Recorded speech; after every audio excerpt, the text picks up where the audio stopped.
Xəbər verdiyimiz kimi Narmiş Niko bloqunun sahibi Nərmin Əliyevanın bacısı Məryəm avtoqəzada həlak olub.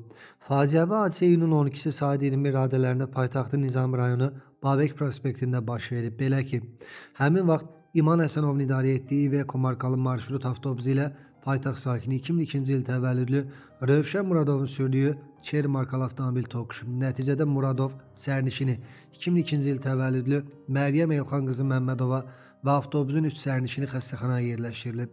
Göstərilən tibbi yardımlara baxmayaraq Məryəm Məmmədova iyunun 15-nə keçən gecə xəstəxanada vəfat edib. Qeyd edək ki, Məryəmin atası Elxan Məmmədov uzun müddət Gəncə şəhər icra hakimiyyətində məsul vəzifələrdə işləyib. Babası Müsəddin Məmmədov 40 ilə yaxın Gəncə şəhəri Qayıbov adına bir saylı orta məktəbin direktoru olub. Gəncədə dəfn olunan Məryəmin bacısı Nərmin sosial şəbəkədə paylaşım edib. Nərmin Əliyeva bildirib ki, bacısı son mənzilə yola salınıb.